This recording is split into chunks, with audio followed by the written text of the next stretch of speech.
पहली चीज़ ये है बेटा कि हिस्ट्री जो है एक स्टोरी है, कहानी है, nothing else. History is a story, nothing else. इस सब्जेक्ट पर अगर आप ग्रैब करना चाहते हैं, इसको अगर आप मज़ा लेना चाहते हैं तो इसको एज ए स्टोरी पढ़िए। जैसे कहानी नहीं सुनते थे बचपन में, चाइल्डहुड में हम स्टोरीज सुनते थे अपने पेरेंट्स से, अपने ग्रैंड फादर ग्रैंड मदर से, जस्ट लाइक टू आप स्टोरी ऐसे इसको समझना है ना। इसमें दिमाग लगाना ही नहीं है। क्या नाम बताया? समीक्षा शिवानी। दिमाग नहीं लगाना एकदम, ज़रा भी इसमें सोचना नहीं है कि ये ग्राफिंग ये चीज़ें कुछ भी नहीं है। बिल्कुल कहानी की तरह से, जैसे हज़ारों साल पुरानी, लाखों साल पुरानी जो स्टोरीज हैं उसे हमें पढ़ना। और ऐसे ही ये पूरा आपका रेडी। हिस्ट्री एक बड़ा सब्जेक्ट है पर इतना इंटरेस्टिंग है कि ये यूपीएससी में 50% टॉपिक को अकेले कवर कर जाता है। बहुत सारे टॉपिक इससे डायरेक्टली कनेक्टेड हैं। आप देखेंगे कि हिस्ट्री को mother of the all subjects कहा जाता है, mother of the whole subjects. सारे विषयों की जो माँ है वो हिस्ट्री है, क्योंकि जो भी चीज़ दुनिया में होता है वो एट द एंड जाकर हिस्ट्री में रिजॉल्व हो जाता है। तो बहुत प्यारा सब्जेक्ट है बेटा, बस इसको एंजॉय करने की कोशिश करो, इसमें मज़ा लीजिए और कुछ मत। मैं कह रहा हूँ पहले समझना है फिर लिखो और पूरा एंजॉय करो, फुल मज़ा लो इसका।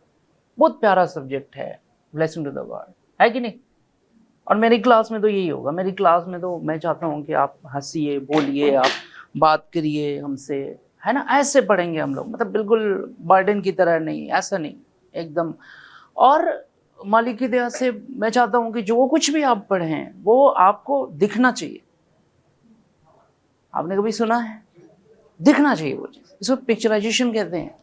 मीन्स ये होता है कि अगर आप कोई स्टोरी पढ़ते हैं तो आप बिल्कुल, आपको स्टोरी दिखनी चाहिए। अगर वो स्टोरी दिख गई तो वो चीज़ दोबारा आपको पढ़ने की ज़रूरत नहीं है। जैसे दिल्ली में जब हम लोग पढ़ाते हैं या जो भी वहाँ टीचर्स पढ़ाते हैं, तो तरीक़ा दिल्ली का वही है। बच्चों को पिक्चराइज कराने की कोशिश की जाती है कि बच्चों को लगे कि नहीं हम अपनी आंखों से देख रहे हैं। ऐसा मालिक की दया से ऐसी फीलिंग आएगी आप। ये तभी होगा जब आप उसमें डूबने की कोशिश करेंगे, बिल्कुल ऐसा दिमाग में। और एक चीज़ और है बेटा कि यूपीएससी बहुत आसान है, बहुत आसान है। मेरा तो मानना है कि किसी भी एग्ज़ाम से सबसे इजी एग्ज़ाम है यूपीएससी। क्यों? क्योंकि ये कॉन्सेप्चुअल लेवल पे, इसमें किसी चीज़ को रटना नहीं पड़ता। समझ में आ रहा है? प्रॉब्लम वहाँ होती है जब आपको रटना पड़े, फैक्ट जहाँ पे होता है। नहीं, इसमें ऐसा कुछ नहीं है, कॉन्सेप्ट है, पूरा थॉट प्रोसेस है। कोई चीज़ अगर है तो क्यों है ना? किस लिए बनाई गई, इसके पीछे क्या प्रोस्पेक्ट है, यही कॉन्सेप्ट जो है हम पढ़ते हैं। तो हमें क्या करना है कि बिल्कुल एंजॉयमेंट लेना है, सब्जेक्ट का मजा लीजिए।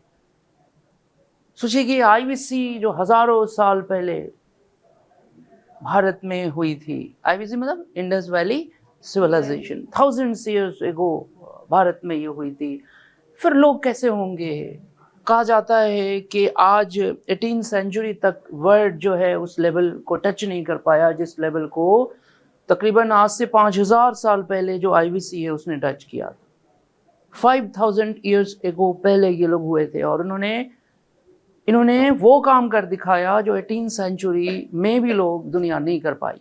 या आज भी हम बहुत सारी चीज़ें, जो आप कुर्सी पे बैठे हैं ये कुर्सी भी उनकी देन है, जो आप पढ़ाई कर रहे हैं ये पढ़ाई भी उनकी देन है, क्योंकि जो इंस्क्रिप्शन है, जो लिपि है, वो उनके यहाँ मौजूद थी, सब कुछ था। तो ज़रा सोचिए कि आज इंसान ये सोचता है कि we are the modern peoples, we are living in the modern era and we are the modern, but how they were. 5000 साल पहले जिन्होंने मॉडर्निटी की मिसाल रखी, आज जो भी हम कर रहे हैं वो सब वो कर गए। आपने देखा होगा कि आपके शहर में रास्तों को खोद कर उसमें बड़े बड़े मेन होल बिठाए जा रहे हैं, डाले जा रहे हैं ना, सीवर डाले जा रहे नहीं जा रहे, सीवर के पानी अंदर से जाएगा सड़क के। ये काम उन्होंने हजारों साल पहले कर दिखाया। उनके घरों के अंदर आपके घरों के जैसे कमरे हुआ करते थे, वो पक्की ईंटों के मकानों में, बेक ब्रिक्स में रहा करते थे। उनके घरों में 10 से 12 कमरे हुआ करते थे एक घर में। सोचिए how they had the large room in their houses, कि दे had the 10 to 12 rooms in their houses, and each houses they had the bathroom, kitchen, या डाइनिंग टेबल ना, लिविंग रूम, मतलब जो सारी चीजें आज हमारे पास है वो सब उनके पास थी। How they were the modern people. तो हमें सोचना है कि कैसे उन्होंने किया होगा, कौन थे वो लोग, कहाँ से आए थे, इतनी बड़ी अचीवमेंट्स जो उन्होंने स्टार्ट करी वो कैसे करी, क्या क्या चीजें थी उनमें। तो आज हमें उन्हीं के बारे में पढ़ना। इंडस वैली सिविलाइजेशन हमें पढ़ना है कि यार आज इंसान बोलता है कि हम मॉडर्न हैं, हमें इस बात पर फख्र होता है, हमें इस बात पर समझ में आ रहा है शिवानी, क्लियर हो रहा बेटा, हमें नाज होता है कि we are the modern, we are living in the modern world, modern era. But हम आज तक उनके सवालों के जवाब नहीं मारे। आपको पता होगा कि दुनिया के जो वंडर्स हैं उनमें से एक वंडर है मिस्र का पिरामिड। नाम सुना आप लोगों ने? मिस्र का पिरामिड जब उन्होंने बनाया, एक एक जो स्टोन लगे हैं वो 1000 टन के लगे हुए, और एक एक पिरामिड की ऊंचाई पता नहीं कितनी कितनी हाइट है उसकी। फिर कैसे उन्होंने बिना किरान, बिना मशीन के उतने भारी भरकम पत्थरों को पहुंचाया होगा? सुन में आ रहा है कैसे? क्या उनके पास टेक्नोलॉजी थी? कहा जाता है कि वो जो लोग हैं वो अपनी डेड बॉडीज को उस पिरामिड में रखा करते थे और उस डेड बॉडीज के ऊपर मसाले लगाते थे, फिर उन पर लेप लगाकर उनकी ममी बनाते थे, फिर उनको सिक्योर और सेव कर दिया करते थे। और आज जब हम उसके अंदर जाते हैं और जब रिसर्चर्स ने उनकी पट्टियां बॉडी से हटाई तो उनके स्किन आज तक डैमेज नहीं आते थे। अभी क्या है, अभी आप किसी भी डेड बॉडी को रख दो 1 महीने के अंदर वो, लेकिन बताइए वो कौन से मसाले, कौन से लेप, कौन सी उनके पास केमिकल्स थे लगाते थे, आज तक दुनिया को मालूम नहीं। समझ में आ रहा है कि नहीं आ रहा? क्लियर हो रहा है? यही सारी चीजें हमें पढ़नी है हिस्ट्री के अंदर, यही सारी स्टोरीज पुराने जमाने में अशोका द ग्रेट के बारे में पढ़ने के। How Ashoka the great, Bharat का एक राजा था जिसको दुनिया अशोका द ग्रेट के नाम से जानती। How he was the great, क्यों अशोका द ग्रेट कहा जाता है? समझ में आ रहा है?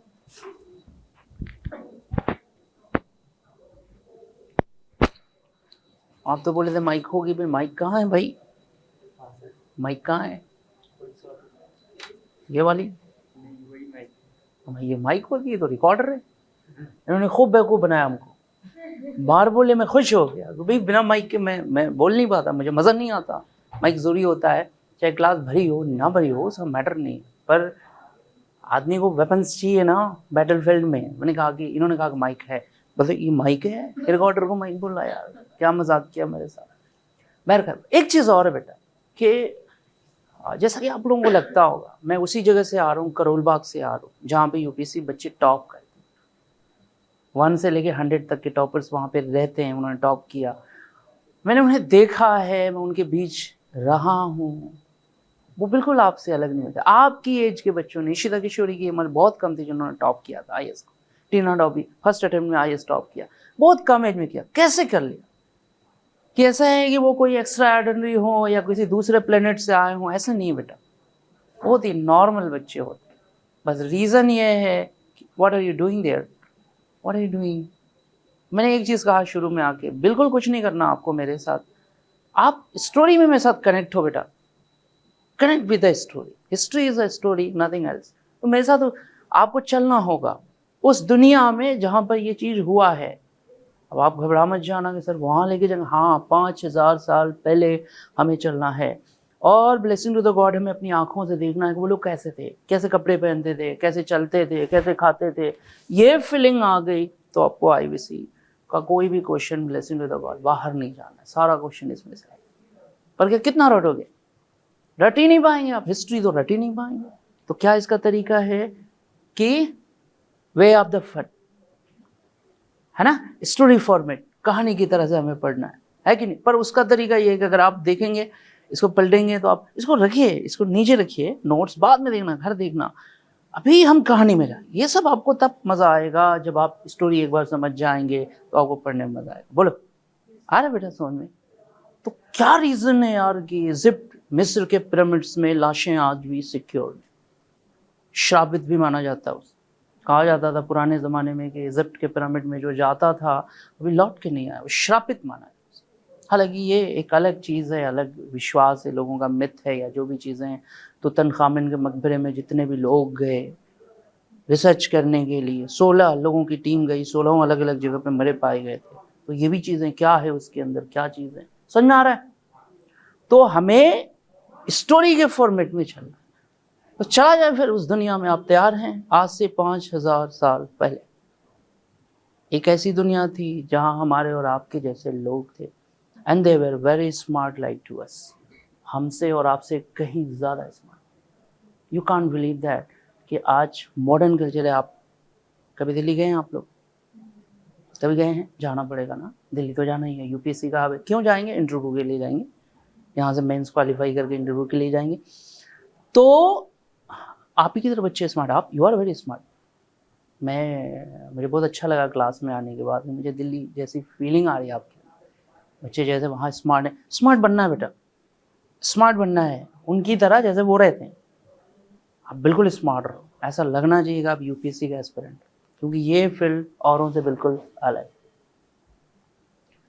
बच्चे लड़के लड़कियां वहाँ ऐसे रखते हैं जैसे मॉडल, इतने खूबसूरत खूबसूरत। ऐसा नहीं है, ईश्वर ने जो बनाया जिसको वैसे बनाया, पर बहुत स्मार्ट रहते हैं, पढ़ते भी हैं स्मार्ट तरीके से, सिलेक्शन भी होता है और लिविंग स्टैंडर्ड भी बहुत प्यारा है। तो आपको ऐसे रहना है और मेरी क्लास में आपको एंजॉय करना है, मज़ा करना है, हंसिए, बोलिए, बात करिए, और कुछ नहीं बेटा, और कुछ भी नहीं है हिस्ट्री सब्जेक्ट। या तो अब जो है, समझ में आ रहा है शिवानी? समीक्षा, सॉरी। अब जो बेटा आ रहा है, मज़ा आ रहा है कि नहीं, समझ में आ रही चीज़ है ना? अभी कोई सब्जेक्ट टच नहीं किया मैंने, बस आपको इसका थीम बता रहा था ये है क्या चीज़। अब जो है तो 5000 साल पुरानी कहानी में हमें चलना है, दुनिया में चलने की। कौन लोग थे, कैसे रहते थे। चलिए हेडिंग डालते हैं। सबसे पहले हम हेडिंग डालेंगे इंडस वैली सिविलाइजेशन। पहली जो हमारी हेडिंग है वो है इंडस वैली सिविलाइजेशन। आप में से कितने लोग हिंदी, कितने लोग इंग्लिश हैं, मुझे बताइए। हिंदी? आपकी हिंदी है, पर लग नहीं रहे हो आप हिंदी वाले, बिल्कुल नॉट ना। हाँ, लग नहीं रहे हो हिंदी वाले आप लोग, क्योंकि लिखने में तो आप बहुत ही ज़्यादा स्मार्ट लग रहे हो, इंग्लिश मीडियम वाले जैसे लग रहे हो। सारे में इंग्लिश मीडियम समझ रहा था। कौन सा मीडियम? इंग्लिश ना लगी रहो, मैं कोई हिंदी जैसा नहीं फील हो रहा बेटा। तो आपको इंग्लिश तो ऐसे भी जाननी है, हल्की फुल्की तो जानोगी। मैं जैसे दोनों ही लैंग्वेजेस में मैं आपको डिक्टेट करा दूँ, मैं लिखाऊंगा, एक एक वर्ड लिखा दूंगा, हिंदी और इंग्लिश दोनों में ना। जहाँ भी कोशिश करना अपने वर्ड्स में लिखने की कोशिश करना, अपने शब्दों में। मेरी कोशिश ये होगी कि देखो यूपीएससी में एक प्री होता है जिसमें नॉर्मली टिक लगाने होते हैं, मेंस होता है, मेंस में कॉन्सेप्ट आते हैं, यही जो मैं कह रहा हूँ थॉट प्रोसेस। उसमें यही बेटा कि मेंस में जो चीज़ देखी जाती है वो आपका कॉन्सेप्ट, कि किसी चीज़ के बारे में आपकी क्या थॉट प्रोसेस देखी, यार ये छाता क्यों लगा है, यूपीएससी जानना चाहती है कि अम्ब्रेला क्यों लगाया गया है, पीछे क्या रीज़न है। पहली बार जब आप देखोगे इसको तो एनालिसिस किया जाता है। पहली जब आप देखोगे तो दिस इज अम्ब्रेला, ये क्या है, एक छाता है। देखो पहली बार जब किसी टॉपिक को पढ़ोगे तो एक एनालिसिस होता है, हाँ ये। दूसरी बार देखोगे तो हाँ यार छाता तो है, पर लगाया क्यों गया, ओह इसका मतलब है पीछे लाइट जल रही है ताकि भी मेरी आंखों में ना आए। जरा गौर करिए, ये क्या है, एनालिसिस। जब किसी चीज के बारे में आप सोचते हैं तो आपके थॉट प्रोसेस डेवलप हो जाता है। क्लियर? थीसिस क्या है? फिर देखा हमने, फिर देखने के बाद मुझे लगा ओ इसको इसलिए लगाया गया है ताकि ये जो अम्ब्रेला है इससे लाइट का रिफ्लेक्शन होगा और लाइट पूरे कमरे में फैल जाएगी। देख रहे हो, जितनी बार किसी चीज को आप पढ़ते हैं उतनी बार आपके जो व्यूज हैं वो डेवलप होते हैं। मेरी बात समझ में आ रही बेटा? किसी ने कहा है कि किसी की किताब को आप 10 किताब में मत पढ़ो, बल्कि एक बुक को आप 10 टाइम्स पढ़ो। होता है कि नहीं होता है? तो अब जितनी बार आप देखेंगे इसको ना, उतनी बार आपके मन में कुछ नई नई चीजें आएंगी बाई तरीका। तो अब जो है शुरुआत करते हैं आईवीसी से। हेडिंग डालिए सिंधु घाटी सभ्यता, आईवीसी, सिंधु घाटी सभ्यता, IVC, Indus valley civilisation.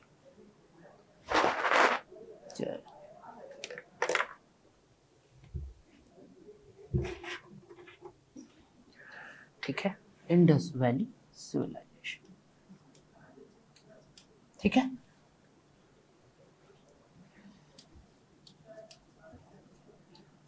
Indus valley civilisation,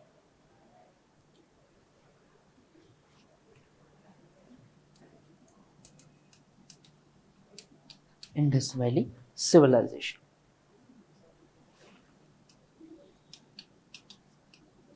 Hindi में लिखेंगे सिंधु घाटी पिता।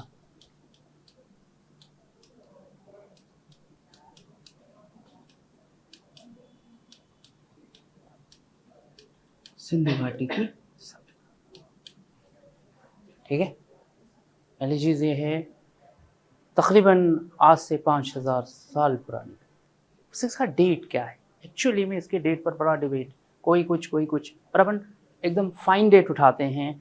सिंधु घाटी सभ्यता शुरू होती है 2350 BC से, ठीक है, लेकर 1750 BC।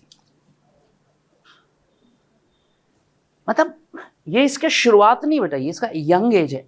इस टाइम ये बिल्कुल अपने पीक पे थी। शुरुआत तो 3000 BC से हो जाती, तभी तो आज से 5000 साल पुरानी होगी ना। पर इसका मेन पीक टाइम ये है, यहां तक चली, यहां के बाद ये पूरी तरह खत्म हो गई। आया समझ में? क्या नाम है? फिर बताओ बेटा, मैं कंफ्यूज हो रहा हूँ नाम पे, बोलो तेज बोलो। क्रिस्टीना। यूपीएससी के स्टूडेंट हो आप, भयानक, बोल्ड, सब कुछ आएगा आपके अंदर, बोल्डनेस आएगी कि बंदे भाई कैसे आप अपनी बात मनवाओगे नीचे के अधिकारियों से। धीरे नहीं बोलना है, एकदम दमदार आवाज में बोलना, लगना चाहिए कि यूपीएससी का की फैकल्टी बोल रही है ना। इसमें बहुत सी चीज़ होती है बेटा, आई कांटेक्ट मायने रखता है आपका, जो भी बात बोलो आंख में आंख डाल के बोलो ताकि सामने वाले को लगे करे बहुत, क्योंकि इंसान की सारी ताकत जो होती है उसकी निगाहों में है ना। एक धूर्त, मक्कार, धोखेबाज इंसान कभी आपसे आई कांटेक्ट नहीं मिला सकता। वो हमेशा ऐसे करेगा तो समझ जाओ कि वो धोखेबाज है। क्लियर? ठीक है बेटा, तो आई कांटेक्ट मिला के रखना। ये सब चीजें ना आपकी पर्सनालिटी डेवलपमेंट में क्लास में कराया करूंगा। मैं आपको हर टाइम ऑब्जर्व करूंगा, जहां मुझे लगेगा कि ये चीजें, क्योंकि यूपीएससी की क्लास जो होती है बेटा, मेन चीज इसका क्या है? पर्सनालिटी डेवलपमेंट, है ना। यही मेन है, क्योंकि वो नहीं होगा तो इंटरव्यू से बाहर, चाहे कितना भी विद्वान, कितना भी नॉलेज वाला हो, इंटरव्यू के बाद नहीं जाता, वो इंटरव्यू फेयर नहीं कर पाता, क्लियर नहीं कर पाएगा अगर उसकी पर्सनालिटी उस लेवल पे नहीं है ना। क्योंकि वहाँ जो लोग बैठे हैं दिल्ली में, वो बहुत ही ज़्यादा समझदार है, अंडरस्टैंडिंग, तो हर चीज़ आपकी देखेंगे। अब इंडस वैली सिविलाइजेशन, ठीक है, कहा जाता है कि सबसे पहले जब इसकी खोज हुई तो भारत पर अंग्रेजों का शासन था। किसका शासन था? British were ruling on the India in that time. और जब अंग्रेज लोग आए ना, तो वो नहीं चाहते थे कि इंडिया में कोई ऐसी चीज पता चले जिससे इंडिया के लोगों को कॉन्फिडेंट पैदा। They wanted to lose the Indian confidence, भारतीयों के आत्मविश्वास को वो कम करना चाहते। क्यों? क्योंकि वो ये कहा करते थे कि British are the supreme body of the world, यानी अंग्रेज जो हैं वो दुनिया भर में सबसे शक्तिशाली, सबसे ऊपर हैं, और हम भारत में इसलिए आए हैं ताकि यहाँ के लोगों को सिविलाइजेशन सिखा सकें। वो कहते थे कि Indians are like to the jungle beast, Indians are like to the forest beast, Bharat के लोग जंगली जानवरों की तरह हैं, ठीक है। They had no any civilisation, उनके अंदर कोई सभ्यता नहीं है, कोई संस्कृति नहीं है, हम उन्हें सिखाने के लिए आए। समझ में आ रहा है? क्लियर हो ना बेटा? तो ये कहा, तो छुपा दे, इस चीज को छुपा दे। लेकिन कहा जाता है कि हकीकत छुप नहीं सकती बनावट के वसूलों से, खुशबू आ नहीं सकती कभी कागज के फूलों से। सच्चाई को आप दबा नहीं सकते बहुत दिनों तक। तो ये बात सामने आई। तो सबसे पहले हम जो इसमें हेडिंग डालेंगे, पहला टॉपिक है डिस्कवरी, है ना, लिखिए गए डिस्कवरी ऑफ आईवीसी, सिंधु सभ्यता की खोज। डिस्कवरी ऑफ आईवीसी, सिंधु सभ्यता की खोज कैसे हुई, कैसे पता चला इसके बारे में। डिस्कवरी ऑफ द आईवीसी लिख पा रहे हैं क्रिस्टीना? अच्छे से लिख पा रहे बेटा? ठीक है, डिस्कवरी ऑफ द आईवीसी। चलिए, तकरीबन 5000 साल पुरानी दुनिया में आज हमें चलना है। और वहाँ देखना है कि लोग कैसे थे, कितने स्मार्ट थे, कैसे खाते थे, पीते थे, कैसे उनकी लाइफ से, क्योंकि यू कांट बिलीव दैट। नाम बता, नाम मुझे पता होना चाहिए सबका। समीक्षा कहते हैं बेटा कि आज का कल्चर कैसा चला बेटा, मॉडर्न कल्चर। मॉडर्न कल्चर इस मकाम पे पहुंच चुका है कि आप जब वेस्टर्न कंट्रीज़ में जाओगे, अब देखो यूपीएससी के फील्ड में आने के बाद शर्म हया त्यागनी पड़ती, शाइनेस नहीं होनी चाहिए। अगर आप शाई हैं तो भी आपका सिलेक्शन नहीं होना, क्योंकि वो आपसे जो सवाल करेंगे वो ऐसा करेंगे कि आप शर्मा जाए। नहीं, ऐसे नहीं होना है, ऐसे रहना, शाई नहीं होना बेटा ना, क्योंकि आपसे सवाल हर तरह के होंगे, हर तरह के क्वेश्चन होंगे। तो ये शाइनेस भी आपके अंदर से निकालनी है कि आप धड़ल्ले से जवाब दे सकें। समझ में आ रहा है नरगिस? या तो अमेरिका और यूरोप में आप जाएंगे, वहाँ के पब और बियर बार होते हैं, नाम सुना है? पब और बियर बार, जहाँ लोग डांस वांस करते हैं, वहाँ शराब वराब की पार्टी होती है। अमेरिका वगैरह में कल्चर है कि कुछ ऐसे बार हैं जिस पे न्यूड कल्चर लिखा होता है, जहाँ पर लोग बिल्कुल विदाउट क्लॉथ्स अंदर जाते हैं। वहाँ ऊपर लिखा होता है कि विदाउट क्लॉथ, वरना क्लॉथ के साथ एंट्रेंस नहीं। सोचिए संस्कृति कहाँ से कहाँ चली। आईवीसी में ऐसी प्रतिमाएं पाई गई हैं, डांसिंग गर्ल पाई गई हैं जो बिल्कुल न्यूड हैं, इन पर कपड़ा नहीं है। इससे क्या साबित होता है कि जिस लेवल को आज अमेरिका दिखा रहा है, जिस कल्चर को आज वेस्टर्न कंट्रीज कर रहे हैं, उस कल्चर को हमारे देश में हजारों साल पहले अचीव कर लिया गया। बताइए, जिस कल्चर को आज अमेरिका जी रहा है, जिस कल्चर को वो श्वान कर रहा है, या वेस्टर्न कंट्रीज में जो कल्चर है, वो हमारे यहाँ हजारों साल पहले लोग जी चुके हैं। इस तरह की वहाँ स्टैचूज पाए गए, डांसिंग गर्ल, बिल्कुल नेकेड एंड न्यूड। समझ में आ रहा है? अब क्या है कि डिस्कवरी, तो डिस्कवरी में ये है बेटा कि ये तकरीबन 1826 ईस्वी की बात है। ये तकरीबन 1826 एडी की बात है, जब चार्ल्स मैसोन नाम के एक आर्कियोलॉजिस्ट थे, एक वैज्ञानिक थे। He was moving there, he was searching there. वो घूम रहे थे उस एरिया में जहाँ पे हड़प्पा और मोहनजोदाड़ो का एरिया है, पाकिस्तान में पड़ता है। तो वहाँ वो घूम रहे थे, ऐसे जा रहे थे, पर उनकी नजर पड़ी, उन्होंने देखा कि अरे यहाँ कुछ ईंटें गिरी हुई हैं, बैक ब्रिक्स, पक्की ईंटें गिरी हुई। उठाए उन्होंने, उठा के देखा, लेबोरेटरी में टेस्ट किया, घबरा गए, क्योंकि वो ईंटों की जो एज है वो हजारों साल पुरानी है। तो पहली बार दुनिया को इन्होंने बताया कि भारत की जमीन के नीचे कोई कल्चर है, कोई सिविलाइजेशन है जो सो चुकी है, और ये सिविलाइजेशन दुनिया के जो आइडियल सिविलाइजेशन है उनके बराबर। देखिए, प्राचीन काल में, एंशिएंट एज में 3 ही दुनिया में सिविलाइजेशन थी। The great civilisation of the world, these are the only 3 oldest civilization of the world। दुनिया की 3, समझ में आ रहा है ना? इतनी इंग्लिश चलेगा ना? 3 सिविलाइजेशन है दुनिया की। जो सबसे पुरानी है कौन कौन सी बेटा? Indus valley civilisation, oldest civilisation of the world. ये जब थे ना, आज से 5000 साल पहले, तो इनकी तरह 2 और थे, क्रिस्टिना।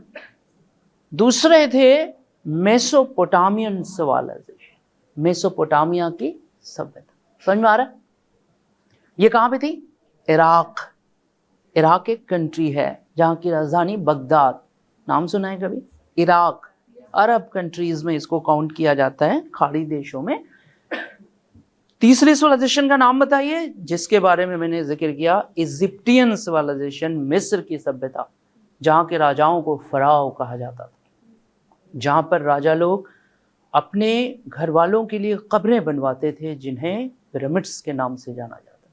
पिरामिड्स को वर्ल्ड वंडर कहा गया, दुनिया के अजूबों में रखा जाता है, जिसमें लाशों को हजारों साल के लिए प्रिजर्व कर दिया जाता था। क्योंकि उनका ये कॉन्सेप्ट ही था कि वो ये मानते थे कि एक दिन ये मरे हुए लोग उठेंगे, जागेंगे, इसलिए मरने वालों के साथ हीरे जवाहरात, सोने, चांदी भी रखे जाते। ये भी था कि अगर राजा मरता था तो अगर उसकी कोई रानी है, उसे बहुत चाहता है, तो उस रानी को भी जिंदा मार देते और उसकी भी मम्मी बना देते।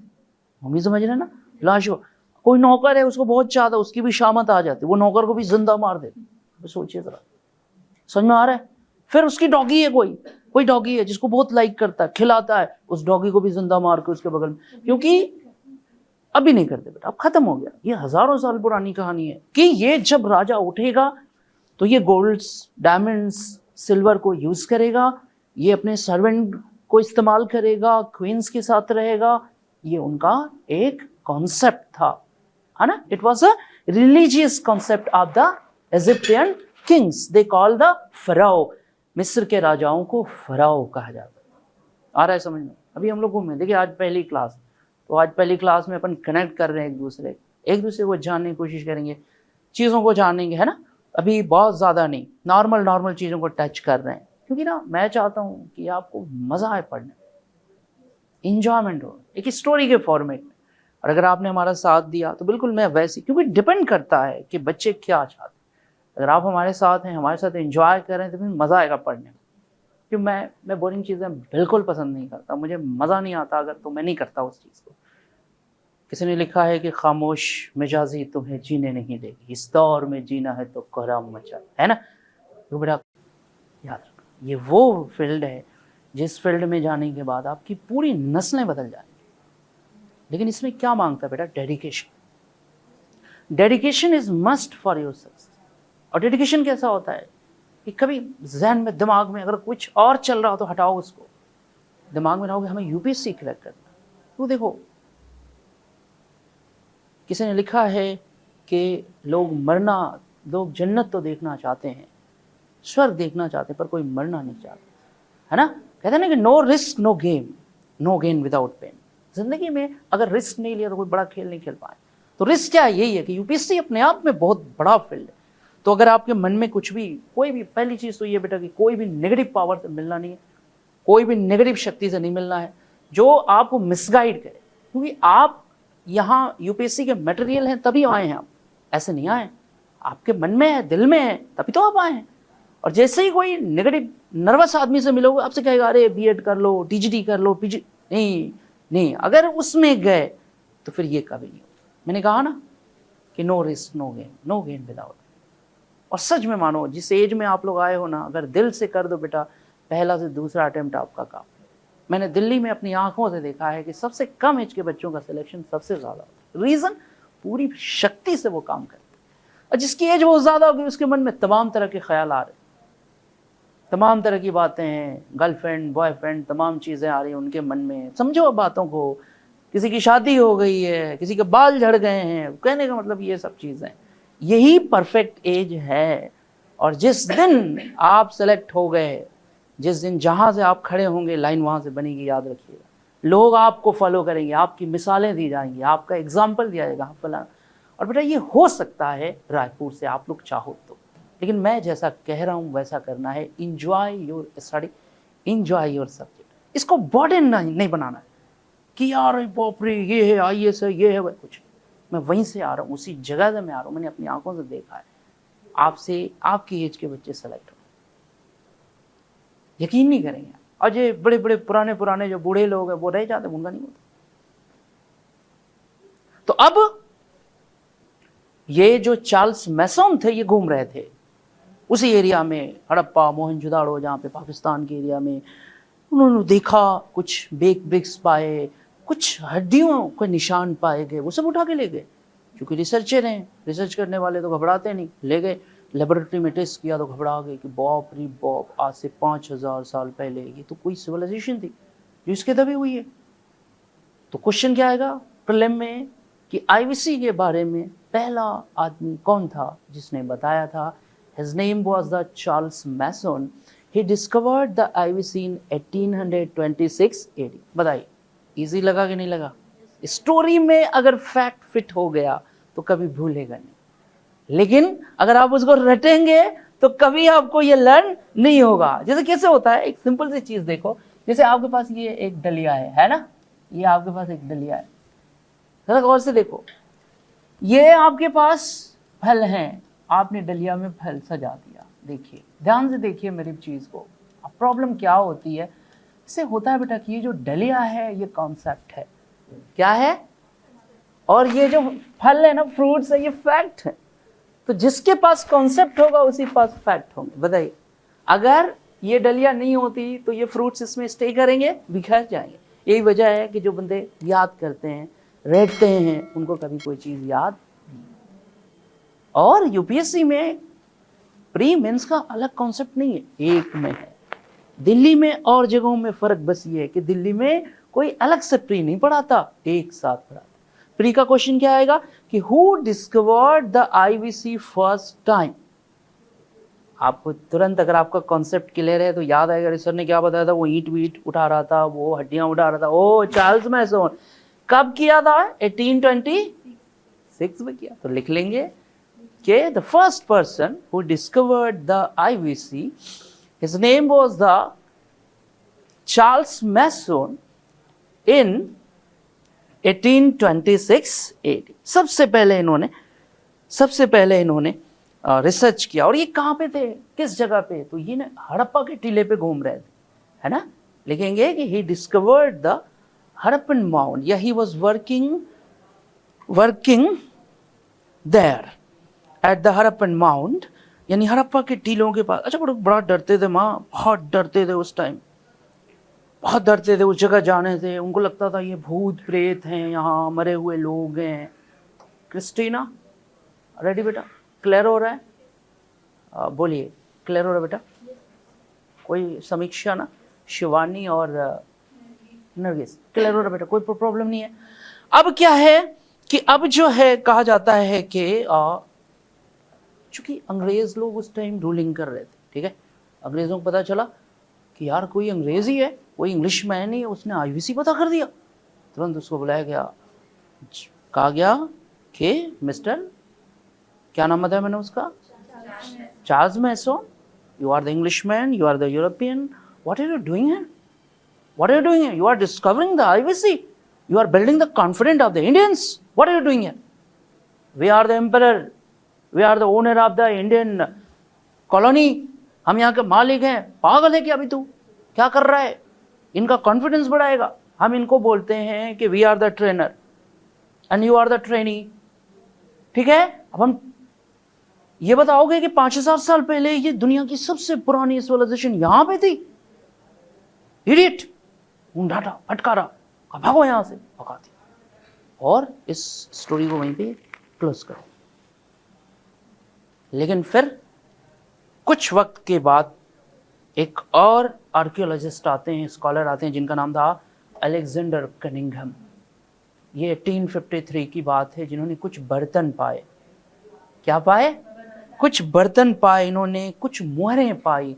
क्योंकि आईवीसी के लोग जो थे वो ट्रेडर्स थे, वो सील्स का इस्तेमाल कर, सील माने मुहर, सील्स माने मुहर, मुहर कहते हैं ना, लगाते मुहर, व्यापारी थे। तो इन्होंने कुछ सील्स और मुहर, फिर उन्होंने लिखा कि भाई मैंने आज से हजारों साल पुरानी कोई सिविलाइजेशन पाई है जिसके सील्स और बर्तन मेरे पास। तो लिखेंगे, इसी में लिखिएगा, इन 1853 the Alexander Burns visited at the site of Harappa. In 1853, Alexander Burns visited at the site of Harappa and he got the some pots and seals, जहाँ से उन्होंने कुछ बर्तन और कुछ मोहरों को पाया था, कुछ बर्तन और मोहरों को पाया था। समझ में आ रहा है नरगिस? मतलब आप लिख पा रहे हैं बेटा अच्छे से? You are well dictating in English यार, या are you comfortable? You are dictating without any problem ना? Yes, are you fine? Everything is well, सब कुछ सही समझ में आ रहा है? तो अब अलेक्जेंडर कनिंघम दूसरे थे, अलेक्जेंडर बर्न्स इनका बेसिकली नाम था। कहा जाता है कि अंग्रेजी सरकार को फिर पता चला, इनको भी बुलाया, खूब डांटा फटकारा, idiot, what are you doing, तुम लोग बेवकूफ हो, तुम हमारे शासन को, रूलिंग को खत्म कर दोगे। बेचारे चुप हो गए। फिर उसके बाद कौन आता है? फिर इसके बाद ये अलेक्जेंडर बर्न्स थे जिसके बारे में हमने लिखा 1853। फिर नाम आता है अलेक्जेंडर कनिंघम का, ये दूसरे थे। तो लिखेंगे Burns, Alexander Burns, BURNS, Burns, है ना। नाम एक ही है पर फर्क है, दोनों अलग अलग हैं। दूसरा नाम है अलेक्जेंडर कनिंघम। लिखेंगे कि after some time Alexander Cunningham reidentified the Harappan mounds. कुछ समय के बाद अलेक्जेंडर कनिंघम नाम के एक विद्वान ने हड़प्पा के टीले को फिर से एक बार चिन्हित किया। हड़प्पा के टीले को फिर से एक बार मार्क किया, फिर से एक बार उस पर रिसर्च शुरू किया। क्लियर? अच्छा, अब की बार इन्होंने एक बहुत ही पुराने फॉरेन ट्रैवलर की बुक को खंगाला जिसका नाम था ह्वेन सांग। क्या नाम था? ह्वेन सांग was the foreign traveler. He came in India from the China. या in the period of Harshvardhan या ह्वेन सांग की किताब को इन्होंने खंगाला और खंगालने के बाद पाया कि ह्वेन सांग कभी यहाँ आए थे और उन्होंने अपनी किताब में लिखा है कि यहाँ पर कोई बहुत ही पुरानी एंशिएंट सिविलाइजेशन हजारों साल पहले हुआ करती। तो लिखेंगे कि Alexander Cunningham studied the book of Hiuen सांग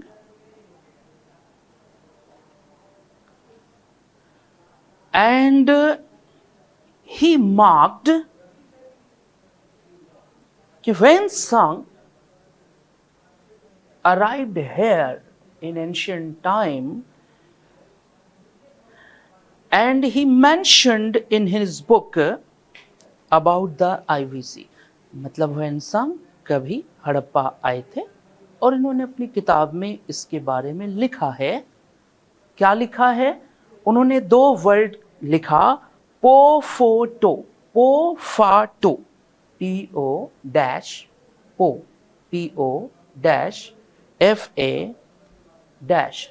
ये सब ह्वेन सांग के शब्द हैं चाइनीज भाषा में। पोफाटो आर या पोफाटोडू, PO FFA है ना, TO2 डियोडू, पोफाटू, चाइनीज वर्ड। इस वर्ड का मतलब क्या है? IVC, सिंधु सभ्यता। वो बताते हैं कि ह्वेन सांग ने आज से हजारों साल पहले बताया था कि यहाँ मैंने कोई एंशिएंट कल्चर को देखा, एंशिएंट सिविलाइजेशन को देखा। समझ में आ रहा है बेटा? उन्होंने इसका जिक्र किया कि ज़रूर यहाँ पर कोई सिविलाइजेशन मौजूद है, ज़मीन के नीचे ये लोग सो रहे हैं और ज़रूरत है इन्हें जगाने की, ज़रूरत है इन्हें बाहर निकालने की और देखने की कि कौन लोग थे जो हमसे हज़ारों साल पहले हम जो नहीं कर पाए वो काम कर चुके थे। आ रहा है समझ में? ऐसे रिसर्च, सिस्टमेटिकली रिसर्च हुआ, एक एक करके कड़ियाँ जुड़ती चली गई। ठीक है, और अब थोड़ा सा और आगे बढ़ते हैं और बात करते हैं कि फिर बात आई कि तब जो है सर जॉन मार्शल का नाम आता है ना। मार्शल जो है अंग्रेज़ों के ज़माने में जो आर्कियोलॉजिकल डिपार्टमेंट थे उसकी देख रेख किया करते। He was the head. ठीक है, उस टाइम की बात पर अंग्रेज़ों का बड़ा ही कड़ा आदेश था कि no any research of the IVC, ये नहीं होना चाहिए। Don't open the book of the IVC, है ना, all time every time close it, बंद करके रखिए इसको। ठीक है, पर कहा जाता है कि एक हिंदुस्तानी का नाम आता है, एक भारतीय का नाम आता है, जिनका जो नाम था वो था दयाराम साहनी। कहा जाता है कि जो दयाराम साहनी थे, ठीक है, दयाराम साहनी जो है हड़प्पा गए हुए थे। हड़प्पा तब टीला था, माउंट है ना, मड माउंट, एक टीला, मिट्टी का टीला। ठीक है, ये बाहर से पढ़ के आए थे, आर्कियोलॉजिस्ट थे। कौन? दयाराम साहनी। तो हड़प्पा के पास गांव बसे हुए थे दूर, वहाँ कोई जाता नहीं था। टोपी वोपी लगाकर, हैट वेट लगाकर, पैंट वैंट पहन के वो आए गांव में। गांव वालों ने देखा, कहा बाबू कौन हो तुम? बोला कि मैं एक रिसर्चर हूँ, I am the scholar, historian, I am the, है ना, आर्कियोलॉजिस्ट। लोगों ने पूछा क्यों आए हो यहाँ पे बाबू? तुम ज़रूर सोने की तलाश में आए हो ना, सोना ढूंढना चाहते हो ना, उस माउंट, उस मड से, उस माउंट से, उस टीले से ढूंढना चाहते हो। यहाँ सोना नहीं है, मौत है, जाओगे मारे जाओगे। क्यों? क्योंकि वहाँ मरी हुई आत्माएं हैं, और वो मरी हुई आत्माएं मैं मार डाली, क्योंकि तुमसे पहले जो भी वहाँ गया उसकी लाश हमने पाई है। कहा जाता है कि दयाराम साहनी ने वहाँ पे कमरा लिया किराए पर, उस गांव में पहले रहने के लिए गए, कमरा लिया, लोगों से मिले जुले, जिससे भी मिलते थे कोई उस टीले के बारे में बात नहीं। भूतिया फिल्म आपने देखी है, हॉरर मूवी देखी है, कोई बात नहीं करना, नहीं नहीं नहीं, उस पुराने किले में नहीं जाना है, वहाँ आत्माएं रहती हैं। समझ में आ रहा है? तो अब जो है ये बेचारे वहीं रहते थे। लोगों ने कहा कि नहीं, अगर आप जाओगे तो आप मारे जाओगे। लेकिन बेचारे रात के वक्त में टाइम निकाल के छुप छुप के वो उस माउंट पे जाते थे। हड़प्पा जो टीला था, है ना, प्रेतों का टीला, भूतों का टीला, वहाँ जाते थे और जाकर वहाँ रिसर्च करने लगे। और रिसर्च करने के बाद इन्होंने पाया कि ये भूतों का, प्रेतों का टीला नहीं है, बल्कि ये तो भारत की आन बान शान है। यहाँ तो हज़ारों साल पुरानी कहानी दबी हुई है। कुछ पेक ब्रिक्स निकाले, कुछ पॉट्स निकाले, कुछ सील्स निकाले, और सारे सबूत चुपके से इन्होंने इकट्ठे किए ताकि अंग्रेज़ों को पता। और फिर उन्होंने उस पर आर्टिकल लिखना शुरू किया कि भारत का जो हिस्ट्री है वो तकरीबन आज से 5000 साल पुरानी। हमारे देश में एक ऐसी सिविलाइजेशन है जो हज़ारों साल पुरानी है और वर्ल्ड के ग्रेट ओल्डेस्ट सिविलाइजेशन में से, ठीक है। और इन्होंने सिंधु सभ्यता के एक शहर की खोज की जिसे हम किस नाम से जानते हैं? किस नाम से जानते हैं? हड़प्पा। किस नाम जानते हैं? हड़प्पा। हड़प्पा ही तो कहते। तो लिख लीजिएगा लाइन छोड़ के। व्हाट आर यू डूइंग समीक्षा? समीक्षा, व्हाट आर यू डूइंग बेटा? इसे इसे इसे बंद कर दीजिए बेटा। मैं क्या कह रहा हूँ? नो, इसे बंद करो बेटा, अंदर नीचे करो। एक्चुअली मैं ना, आप कहानी में मेरे साथ जा नहीं पाओगे ना, मैं चाहता हूँ आपको ले चलना, क्योंकि आपको अपनी आंखों से ना वो फील होना चाहिए। क्यों Christina, are you feeling everything? कुछ तो महसूस हो रहा होगा। तो लिखेगा कि 1921 AD Rai Bahadur Dayaram Sahni, in 1921 AD Rai Bahadur Dayaram Sahni discovered the Harappa city of the IVC. Discovered the Harappa city of the IVC. Rai Bahadur Dayaram Sahni ने हड़प्पा शहर की खोज कर दी। समझ में आ रहा है बेटा? क्लियर हो रहा है? कहा जाता है कि सिंधु सभ्यता की 2 राजधानियां थी। There were the 2 capitals of the IVC, and one was the Harappa and second was the Mohan. The first capital of the IVC was discovered by the Rai Bahadur Dayaram Sahni when 1920। अब बताइए, इसको रटने की जरूरत है या आपको याद करना पड़ेगा? नहीं, क्योंकि you are just reading the story ना, आप कहानी की तरफ बढ़ रहे हैं ना, तो आपको याद नहीं करना। एक बार बस रिवीजन के लिए देख सकते हो आप, बाकी नहीं। बाकी ये मालिक ने चाहा तो कभी दोबारा आपको नहीं एक बार पढ़ना पड़ेगा। अब दूसरी चीज क्या है? सेम घटनाएं हुई। अब हड़प्पा, जिसे मुर्दों का टीला, तमाम तरह के नाम दिए गए, भूत प्रेत जहाँ रहते हैं, लोगों की सोच बदल गई। फिर एक इंडियन और सामने आए जिनका नाम था राखाल दास बनर्जी। ये 1922 की बात है, जब वो मोहनजोदाड़ो गए और ठीक वैसे ही गांव वाले ने उनको मना किया कि नहीं भाई, वहाँ जाओगे तो मारे जाओगे, तुम्हारे शरीर के चिथड़े उड़ जाएंगे, आत्माएं तुम्हें नोच डालेंगी। पर उन्होंने भी छुप के काम किया, क्योंकि उन्हें पता था, he known betterly, that this is the great ancient oldest civilisation of the India. So he wanted to discover the another city of the IVC. So that was the reason in 1922 he discovered the second capital city of the IVC. Name was the Mohenjo-daro. तो लिख लीजिएगा कि in 1922 1922 ईस्वी में राखाल दास Banerjee discovered the another capital city of the IVC? Shivani, आप Hindi medium बेटा तो लिख पा रहे हैं, कोई दिक्कत तो नहीं है, पूछ लेना। हाँ, जहाँ भी आपको प्रॉब्लम होगी पूछ लेना, है ना। ये नहीं कि आप शर्मा जाना कि सर इंग्लिश बोल रहे हैं, नहीं बेटा, वो थोड़ा है टंग है ना बोलने की, वो आदत अगर है, आप इंग्लिश मीडियम में वो करते हो जाता। या आर यू फाइन ना। तो Rakhaldas Banerjee discovered the second capital city of the, है ना, IVC, that was the Mohenjodaro in 1922।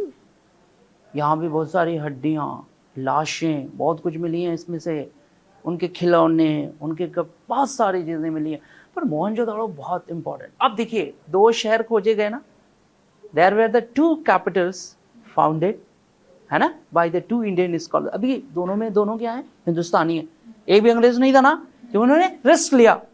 They were the Indians and they proud of the Indian civilization. That was the reason they revealed openly कि we have the most ancient civilization of the world, and that is the IVC। आ रहा समीक्षा समझ में। अब देखिए, 2 शहर हैं बेटा, और दोनों क्या हैं, राजधानियां। सो क्या पता चलता है कि अगर क्वेश्चन आता है कि how much capital of the IVC, then you can say that there were the two capital of the IVC। 2 राजधानी थी सिंधु सभ्यता की, हड़प्पा और Mohenjodaro.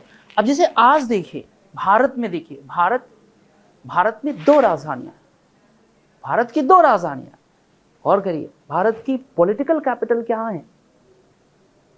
Which city is the political capital of the India? Bharat की राजनीतिक राजधानी, जहां भारत के नेता लोग रहते हैं, जहां से भारत का पूरा शासन चलता है, कौन है? Delhi. Delhi is the political capital of the India. And which city is the commercial capital of the India, economical capital of the India? Bharat की आर्थिक राजधानी? Yes, you are saying that। जिसको नहीं, क्या बोला? बॉम्बे भारत की आर्थिक राजधानी का नाम है कि नहीं है? हाँ, हुजूर आते आते बहुत है। आपने मुझसे कहा कि माइक होगा, पर आपने ये कॉलर माइक को बोला, अभी ने बोला ना माइक है, कहाँ माइक है? ये तो रिकॉर्डिंग है। नहीं, ये बहुत प्यारे है। सुनिए, हेलो, पानी दिया है ना? 1 मिनट रुको यार, वादे किया इन्होंने हमसे, बताइए। कोई बात नहीं है, वो बस आ रहा है क्रिस्टीना समझ में। आप बताइए, भारत की 2 राजधानियां, Delhi and Bombay. The which capital is the political capital? Delhi. And economical capital? Mumbai. So as it is, the Mohenjo-daro was a political capital of the IVC, and Harappa was the economical capital of the IVC। Clear? तो लिख लीजिएगा, thank you so much there, लिख लीजिएगा कि the Mohenjo-daro was the political capital of the IVC,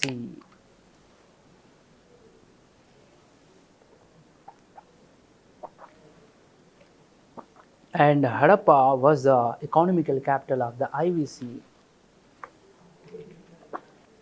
वैसे Shivani, IVC में कोई राजा नहीं पाया गया।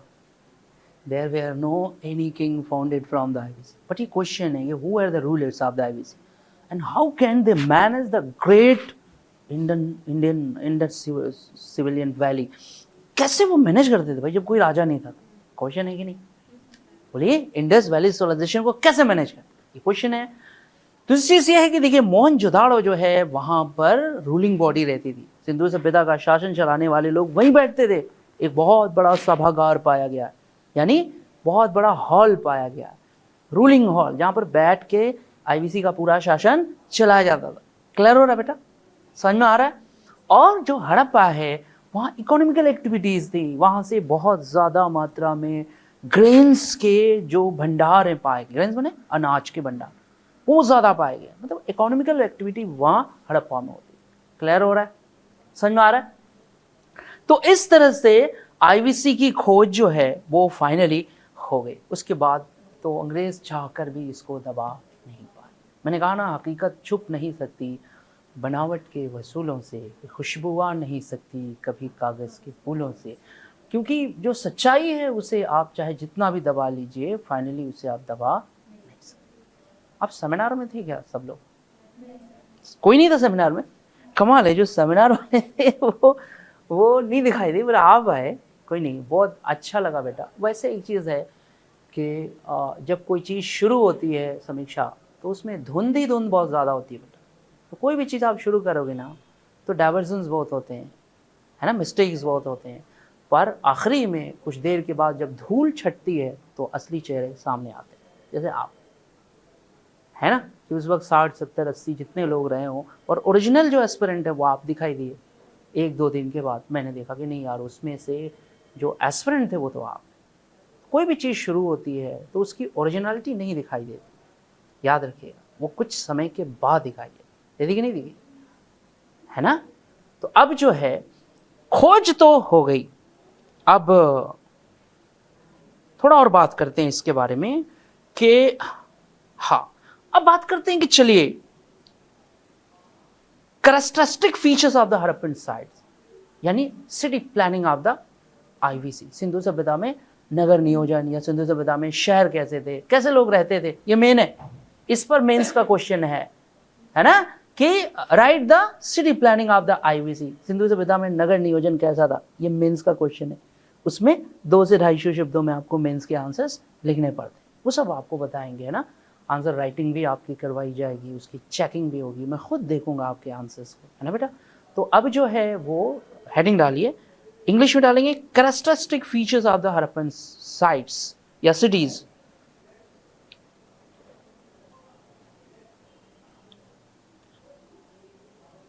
यानी सिंधु सभ्यता में नगर नियोजन।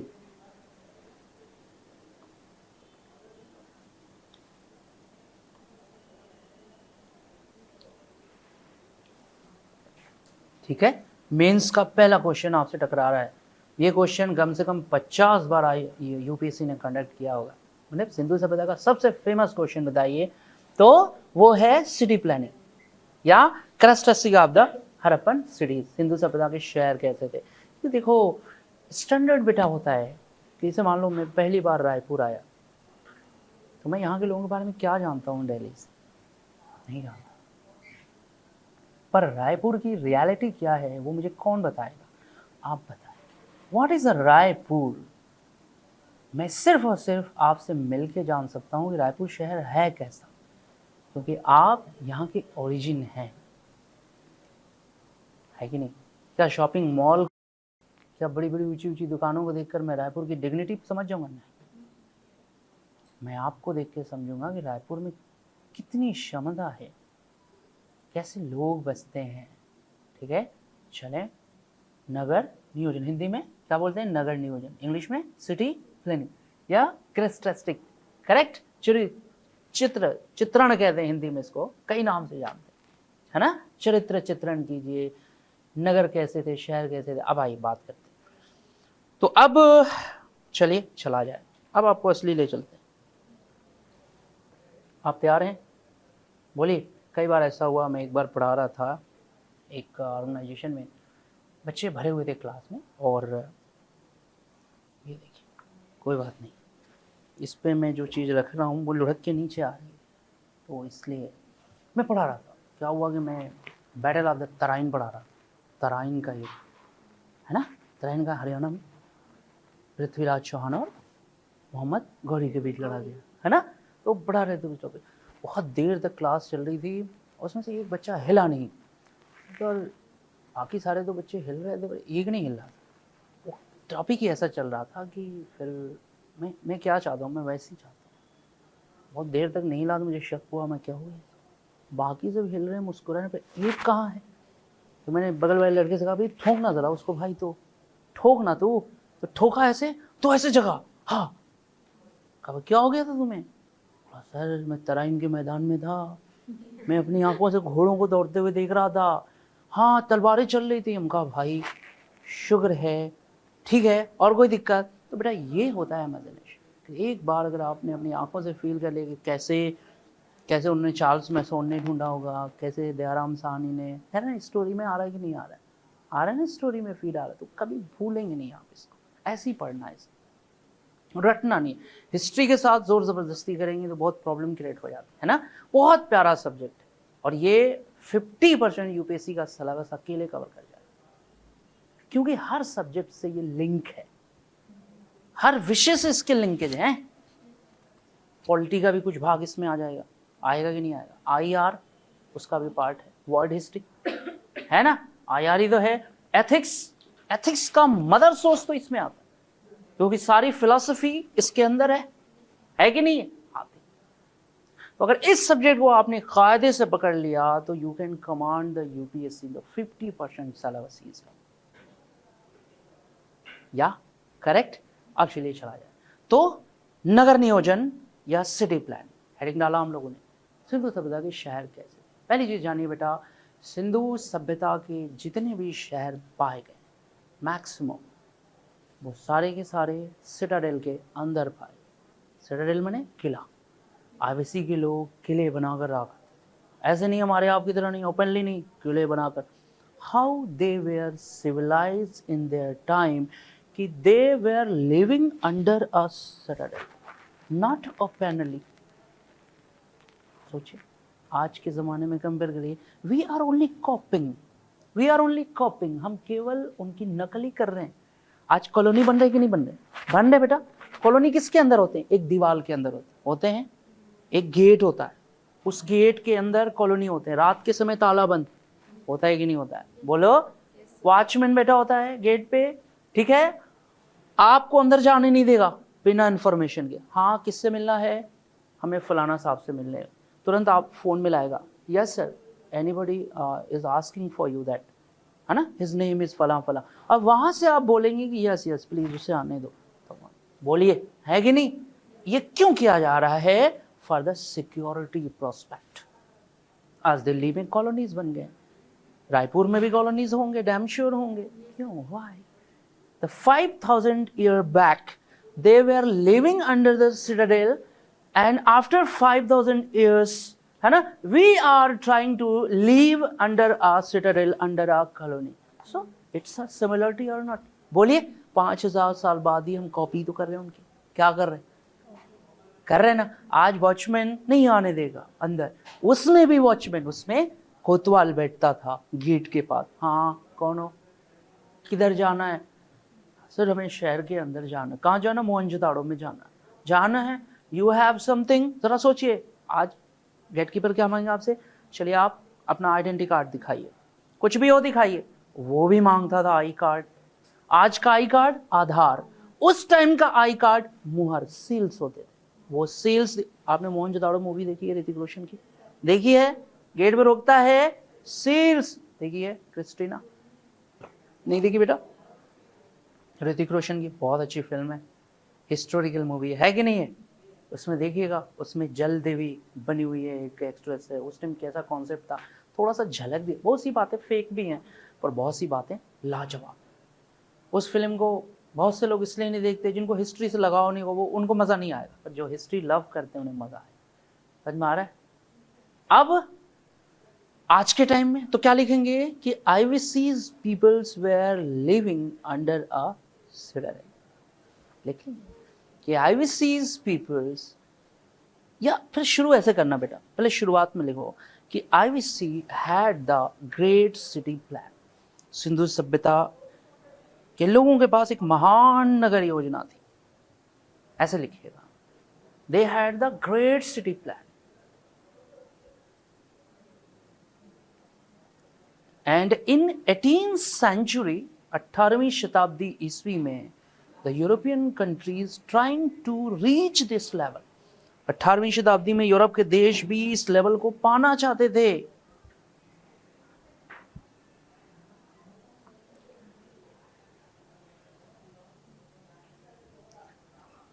ठीक है, हाँ, 18th century के European countries wanted to reach या wanted to touch this level, पाना चाहते थे। कहते हैं कि आईवीसी को जब पहली बार जॉन मार्शल ने देखा था, जॉन मार्शल कौन है, स्कॉलर है, अभी नाम बताया ना, उन्होंने देखा तो उन्होंने कहा कि भारत के सिंधु सभ्यता को देख के ऐसा लगता है कि ये यूरोप का पालना है। पालना मतलब चाइल्ड कॉटेज को कहते हैं ना, कि मतलब जैसा लगता है कि यूरोप को जीने का तरीका आईबीसी के लोगों ने सिखाया है कि नहीं, है कि नहीं। तो अब क्या है इसमें, अभी तो बहुत सारी चीज़ें मैं धीरे धीरे आपको बताऊंगा। पहले तो लाइन छोड़ के लिखना, लाइन छोड़ के लिखिए कि IVCs peoples lived under a citadel. Sindhu सभ्यता के लोग एक किले के अंदर रहा करते थे, अंडर अ सिटाडेल, एक किले के अंदर रहा करते थे।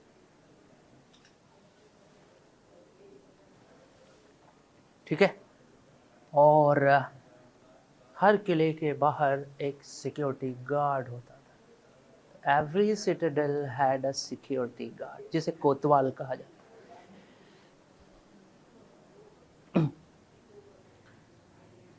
आ रहा है समझ में? Jasmine, sorry